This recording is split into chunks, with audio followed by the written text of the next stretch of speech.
अंडमान निकोबार द्वीप समूह में पंचायत और नगरपालिका चुनाव कराए जाने की घोषणा कर दी गई है। चुनाव आयुक्त नरेंद्र कुमार की ओर से जारी विज्ञप्ति में द्वीप समूह में 6 मार्च को चुनाव कराया जाएगा। वोटों की गिनती 8 मार्च को की जाएगी। निर्वाचन आयोग ने इस संबंध में अधिसूचना जारी की है। इसके तहत 4 फरवरी को नेताजी नगर और हडबे ग्राम पंचायत को छोड़कर सभी पंचायत समितियों, दक्षिण और मध्योत्तर अंडमान जिला परिषदों और पोर्ट ब्लेयर नगर पालिका परिषद के चुनाव के लिए अधिसूचना जारी की जाएगी।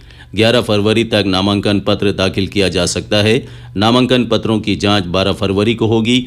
उम्मीदवार 14 फरवरी तक अपने नाम वापस ले सकते हैं। 6 मार्च को चुनाव कराया जाएगा।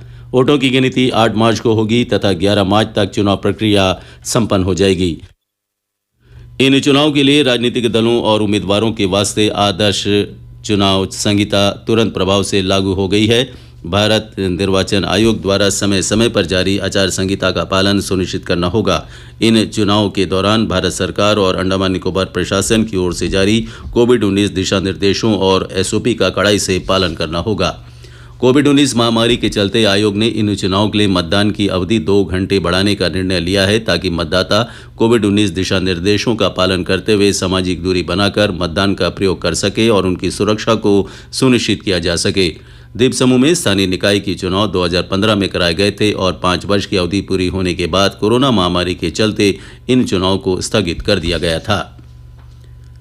अंडमान निकोबार द्वीप समूह में पंचायत समिति और उनके प्रमुखों के लिए महिलाओं के लिए आरक्षित सीटों के लिए कल पोर्ट ब्लेयर के डॉक्टर BR अम्बेडकर प्रौद्योगिकी संस्थान के सभागार में लॉटरी निकाली गई।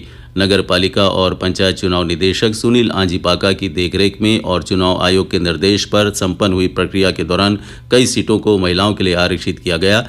इस अवसर पर राजनीतिक दलों के प्रतिनिधि भी उपस्थित थे। वित्त मंत्री निर्मला सीतारामन 1 फरवरी को वर्ष 2022-23 का पेपरलेस केंद्रीय बजट पेश करेंगी। बजट पेश करने की प्रक्रिया पूरी होने के बाद बजट मोबाइल ऐप पर भी उपलब्ध हो जाएगा। सांसदों और जनता तक बजट दस्तावेज निर्बाध पहुंचाने के लिए केंद्रीय बजट मोबाइल ऐप का शुभारंभ किया गया था। इस मोबाइल ऐप के माध्यम से केंद्रीय बजट के 14 दस्तावेज पूरी तरह देखे जा सकते हैं। इनमें बजट भाषण, बजट और अनुदान मांगों के लिए सामान्य रूप से प्रचलित वार्षिक वित्तीय विवरण शामिल हैं। ये मोबाइल ऐप एंड्रॉयड और iOS प्लेटफॉर्म पर उपलब्ध है। इस ऐप को केंद्रीय बजट के वेब पोर्टल www.indiabudget.gov.in से डाउनलोड किया जा सकता है। भारत में निर्मित आधुनिक हल्के हेलीकॉप्टर MK3 को कल अंडमान निकोबार कमान के बेड़े में शामिल कर लिया गया। इस अवसर पर कल पोर्ट ब्लेयर के INS उत्कृष्ट में कार्यक्रम आयोजित हुआ। इस अवसर पर अंडमान निकोबार कमान के commander in chief lieutenant general Ajay Singh मुख्य अतिथि थे। अंडमान निकोबार द्वीप समूह चिकित्सा संस्थान AIIMS के MBBS पाठ्यक्रम में प्रवेश के लिए कल और 31 जनवरी को परामर्श आयोजित किया जाएगा। परामर्श के लिए उम्मीदवारों की अंतिम योग्यता सूची कॉलेज के सूचना पट के अलावा कॉलेज प्रवेश पोर्टल और AIIMS की वेबसाइट पर उपलब्ध करा दी गई है। पहले चरण में राज्य कोटे के तहत 97 सीटों पर प्रवेश के लिए परामर्श आयोजित किया जा रहा है, जिसमें आर्थिक रूप से कमजोर वर्ग के कोटे की सीटें भी शामिल हैं। उम्मीदवारों को परामर्श के दिन AIIMS के लेक्चर हॉल नंबर 2 में अपने सभी दस्तावेजों के साथ उपस्थित रहने को कहा गया है।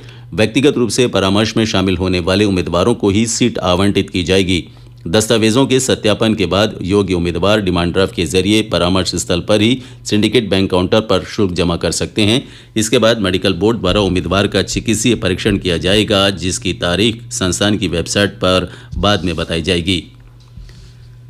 अंडमान निकोबार द्वीप समूह में कोरोना पॉजिटिव के सक्रिय मामले घटकर 475 रह गए हैं। कल 95 मरीजों को डिस्चार्ज किया गया, जबकि 66 नए मामले सामने आए।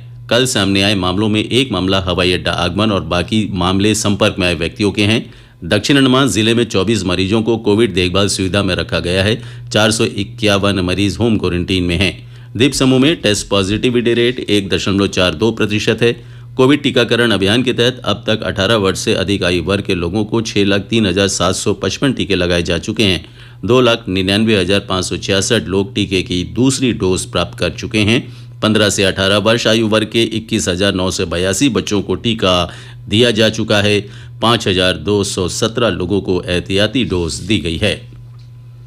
चाथम और बमुफ्लाट के बीच आज से वाहन फेरी जलयानियों की नियमित सेवा जारी रहेगी। सुबह 7 बजे से दिन में 10 बजे तक और दोपहर 2:30 बजे से शाम 6:30 बजे तक इन मार्गों पर निर्बाध रूप से वाहन फेरी सेवा उपलब्ध रहेगी। इस संबंध में बमूफलाट और उससे सटे क्षेत्रों के लोगों और जनप्रतिनिधियों की मांगों को देखते हुए वाहन फेरी सेवाओं के समय को पुनः निर्धारित किया गया है। यात्रियों की सहूलियत के लिए जहाजरानी विभाग ने वाहन फेरी के समय में संशोधन किया है। सामान्य फेरी पहले की तरह जारी कार्यक्रम के तहत अपनी सेवाएं देती रहेंगी।